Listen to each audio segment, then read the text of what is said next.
दोस्तों एक लड़का जो कि दुबई रहता है, दुबई में बहुत अच्छे पैसे कमा रहा था, अपने घर परिवार को अच्छे से देखभाल कर रहा था। वह रहता वहाँ से और महीने महीने पैसा भेजते रहता। पत्नी भी बड़ी खुशहाल से रहती थी। पत्नी को अकेलापन महसूस होता था और उस लड़का को भी अकेलापन महसूस होता था, मगर क्या करे, उसका 2 साल का वीज़ा बना हुआ था।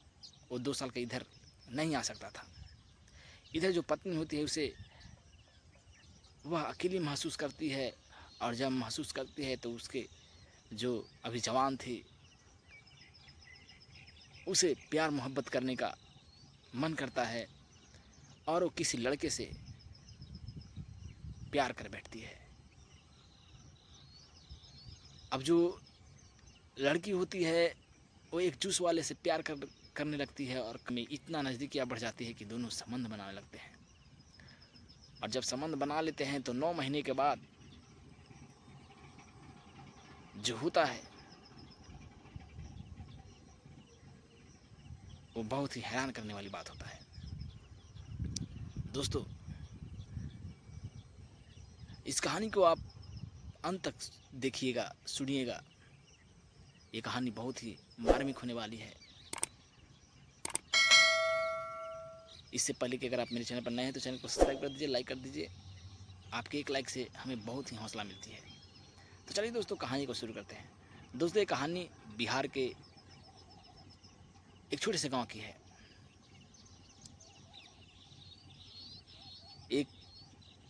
उस गांव में एक परिवार रहता था जिसमें 4 सदस्य थे, माता पिता भाई बहन। भाई का नाम जो होता है वसीम होता है और बहन का नाम जो होता है नूर होता है। नूर भाई से बड़ी थी, इसलिए उसकी शादी उसके माता पिता कर दिए थे। वसीम बच गया था। वसीम जो था इलेक्ट्रिशियन का काम कर रहा था, वो भी जवान था, मगर बहन बड़ी थी इसलिए उसके शादी उसके माता पिता पहले कर दिए थे। कुछ दिन बीतता है, उसके माता पिता बुजुर्ग हो रहे थे। अब उसके माता पिता सोचते हैं कि बेटा भी मेरा जवान हो गया है, उसे भी अब शादी कर देनी चाहिए। इसी कारण से अपने बेटे को वसीम को कहते कि बेटा तुम भी अब शादी कर लो। मगर अपनी बहन के शादी जो किया था बहुत खर्चा हो गया था, उसके अभी कर्जे बाकी थे, इसीलिए वो सोचता कि कर्जा जब पूरी ख़त्म कर देंगे तब हम शादी करेंगे। अपने माता पिता को बताता है कि ऐसा ऐसा बात है, तब हम शादी करेंगे। तो माता पिता कहते हैं कि नहीं बेटा, कर्जा तो ज़िंदगी भर रहेगा, तो क्या तुम शादी नहीं करोगे? माता पिता दबाव डालते हैं, वो हाँ बोल देता है। जब हाँ बोलता है तो उसके माता पिता एक सुंदर लड़की देख करके और वसीम की शादी करवा देते हैं, निकाह करवा देते हैं। जब निकाह करवा देते हैं, अचानक उसकी काम ठप हो जाती है और उसे काम मिलना बंद हो जाता है।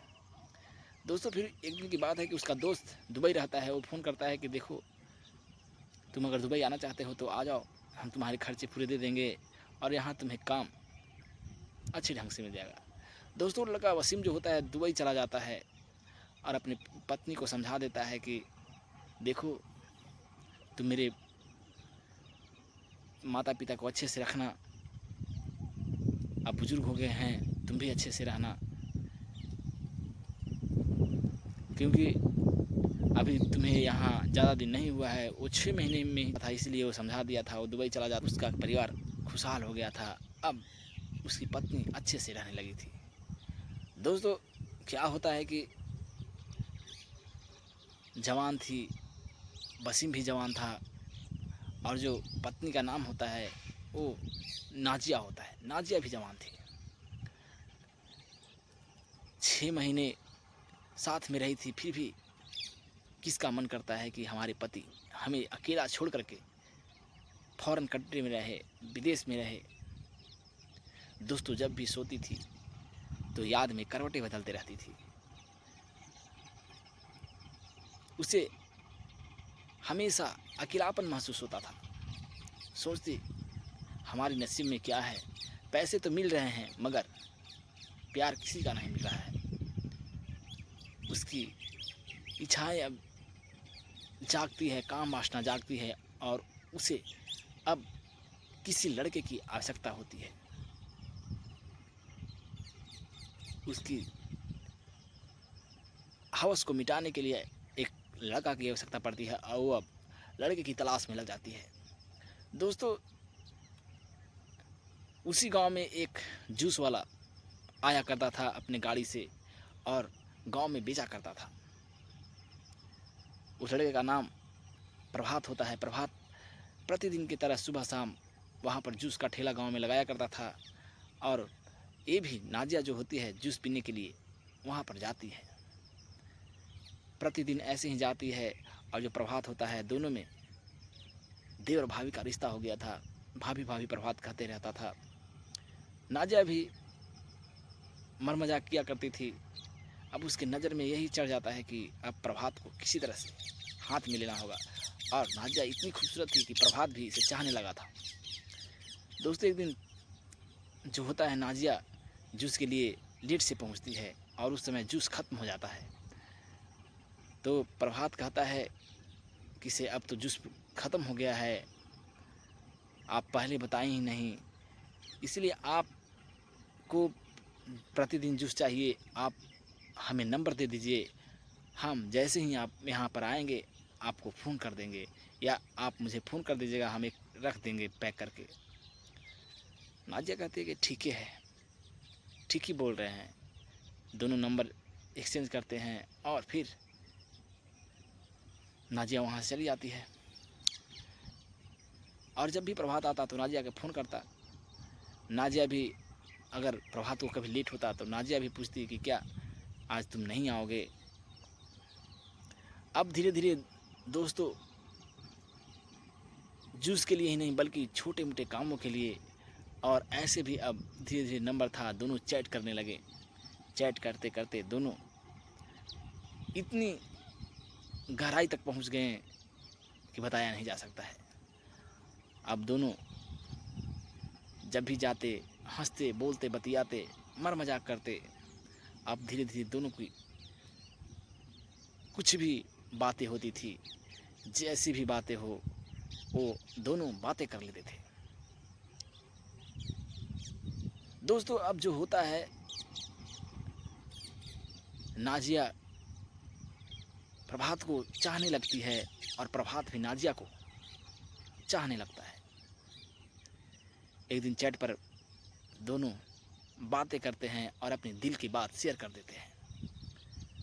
नाजिया बताती है कि मेरी पति जो हैं वो दुबई में रहते हैं और 2 साल के इधर नहीं आएंगे। प्रभात भी कहता है कि आप तो पैसे वाले हैं, अब पति तो पैसे कमा रहे हैं, अब क्या है। नाजिया बोलती है कि पैसे से क्या होता है। प्रभात समझ जाता है कि कुछ न कुछ तो बात ज़रूरी है। प्रभात अब यही समय का इंतज़ार कर रहा था। अब दोनों फ़ोन पर बातें करते हैं। एक दिन प्रभात उसे घुमाने के लिए भी ले जाता है और घुमाता है और रेस्टोरेंट में दोनों जाते हैं, चाय वगैरह पीते हैं और दोनों अपने प्यार का इजहार कर देते हैं। अब दोनों प्यार का इजहार कर देते हैं तो एक दिन फिर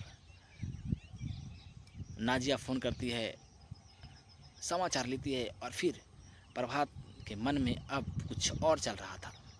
प्रभात भी फ़ोन करता है और कहता है कि आज मुझे मिलने का बहुत मन कर रहा है।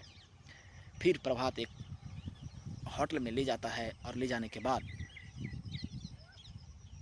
बातचीत करता है और फिर धीरे धीरे उसके बदन को छेड़छाड़ करने लगता है। नाजिया कुछ भी नहीं बोलती है। अब जो प्रभात होता है उसकी मन इच्छाएं अब जागती है और दोनों अपनी बात को शेयर करते हैं। कहते हैं कि मेरा तुमसे प्यार करने का मन कर रहा है, तुमसे संबंध बनाने का मन कर रहा है। नाजिया शर्माती है, फिर भी कहती है कि नहीं, हम ऐसे नहीं कर सकते हैं। फिर भी जो प्रभात होता है अपना हरकतें करते रहता है। फिर नाजिया भी तैयार हो जाती है और दोनों अपने कपड़े को खोल देते हैं और खोलने के बाद दोनों जिस्मानी संबंध बनाने लगते हैं। दोस्तों, ये सिलसिला अब हमेशा जारी था। जब भी प्रभात को मन करता, नाजिया को मन करता, दोनों टाइम निकालते और होटल में जाया करते थे। अब प्यार इतना गहरा हो गया था कि जो नाजिया थी अपने ससुर वालों के धोखा दे दे करके और प्रभात के साथ घूमती रहती। एक दिन की बात है कि नाजिया घर पर कलेश करके, कलह करके और कम से कम 1-2 महीने के लिए प्रभात के साथ रातें बिताती, उसी के साथ रहती थी। दोस्तों, धीरे धीरे समय बीत रहा था। अब टाइम आ जाता है, 2 साल बीत जाता है और वसीम का आने का समय आ गया। दोस्तों, इधर वसीम आता है। आने के बाद जब वो घर पर आता है तो अब नाजिया और प्रभात का मिलने का जो तरीका था थोड़ा ठप हो गया था। अब नाजिया घर से बाहर नहीं निकल रही थी। मगर एक दिन नाजिया के पेट में अचानक दर्द होता है और डॉक्टर के पास जाती है। जाने के बाद और वसीम भी साथ में जाता है। जब अल्ट्रासाउंड होता है तो नाजिया जब सुनती है और वसीम जब उस रिपोर्ट को देखता है तो हैरान हो जाता है। आखिर उस रिपोर्ट में क्या था? दोस्तों, उस रिपोर्ट में जो नाजिया थी माँ बनने वाली थी। जब वसीम रिपोर्ट को देखता है, डॉक्टर बताते हैं तो हैरान हो जाता है, क्योंकि वसीम जो था 2 साल से अपने घर पर नहीं था। अब जब ये बात वसीम सुनता है तो अपनी पत्नी को जैसे तैसे बोलने लगता है। दोस्तों, पत्नी सोचती है कि आखिर मेरे पेट में ये बच्चा कैसे आ गया। जो नाजिया थी दोस्तों, वो सेफ्टी लेती थी, मगर कभी कभी ऐसा भी होता है कि सेफ्टी भी काम नहीं करती है। दोस्तों, वो प्रेग्नेंट थी, फिर भी दवाइयाँ खाती थी, मगर 1-2 बार सही हो गया, मगर इस बार उसके गर्भ में जो है वो गर्भ रह गया। वो प्रेग्नेंट हो गई। कितनों भी दवा खाई मगर उसकी जो गर्भपात नहीं हो पाया। अब जो नाजिया थी अब परेशान थी, हैरान थी। अब जो वसीम था उसे जैसे तैसे बोलता है, फिर भी सोचता है कि घर का इज्जत है, घर में ही रहना चाहिए। मगर अब नाजिया का प्रभात से मिलन नहीं हो रहा था, वो मिल नहीं पा रही थी। उसके बिना नाजिया तड़प रही थी, क्योंकि वसीम आ गया था। उधर प्रभात भी मिलने के लिए व्याकुल था, कब मिलेगी। अब दोस्तों, एक दिन की बात है कि वसीम से चुपके से जा करके प्रभात को फ़ोन करती है और कर करके प्रभात को बुलाती है और मिलती है। और मिलने के बाद जो होता है वो बड़ा ही खौफनाक होता है। दोस्तों, क्या होता है कि जब वसीम कहीं जा रहा था, जाते वक्त उसे अपहरण कर लिया जाता है और अपहरण कर करके उसे मार दिया जाता है। मारने के बाद उसके शरीर के टुकड़े को अलग अलग करके जहाँ तहाँ फेंक दिया जाता है। जब पता चलती है कि ऐसी ऐसी घटनाएं घटी है, जब पुलिस छानबीन करने लगती है, तब जो है आरोपी नहीं पकड़ाता है। फिर जब घर वालों की शक नाजिया के ऊपर जाती है, घर वाले बताते हैं कि ऐसा ऐसा बात है, फिर भी नाजिया पुलिस को आंखों में धूल झोंक देती है। कहती है कि नहीं, हम अपने पति को कैसे कत्ल करवा सकते हैं। मगर दोस्तों, जब पुलिस थोड़ा शक्ति दिखाती है, तब नाजिया कहती है कि हाँ, मैंने ही अपने पति को कत्ल करवाई है। मेरा एक बॉयफ्रेंड था, वो मेरे साथ था और उसके साथ मुझे अफेयर चल रहा था और हम दोनों एक दूसरे से प्यार करते थे। और प्यार के बीच में ये जो मेरा पति था वो रोड़ा बन गया था, और रोड़ा बनने के कारण हम दोनों ने मिल कर के इसकी हत्या कर दी। दोस्तों, एक लड़का अपने परिवार की खुशी के लिए, अपने घर वालों की खुशी के लिए, अपनी पत्नी की खुशी के लिए अपने घर परिवार, देश तक छोड़ दिया और उसकी पत्नी यहाँ दूसरे लड़कों के साथ रंगरलियाँ मना रही है और यहाँ तक कि वो अपने पति का मौत के घाट उतार दिया। दोस्तों, इतनी तक नहीं सोची कि उसके बुजुर्ग माता पिता हैं और वो हवस के चक्कर में, प्यार के चक्कर में, उसके जिस्मानी जो हवस थी उसके चक्कर में अपने पति को ही खत्म करवा दी। दोस्तों, फिर जब ये बातें पुलिस के सामने बोलती है, तुरंत प्रभात को भी अरेस्ट कर लिया जाता है और दोनों को जेल भेज दी जाती है। दोस्तों, इस कहानी को सुनाने का मेरा मकसद ये नहीं है कि किसी के दिल के ठेस पहुंचाना, बल्कि समाज को जागरूक करना, सतर्क करना, ताकि आप और आपके परिवार सुरक्षित रह सके। तो ये कहानी आपको कैसी लगी आप कमेंट बॉक्स में ज़रूर बताइएगा। फिर मिलेंगे अगली कहानी में, तब तक के लिए जय हिंद।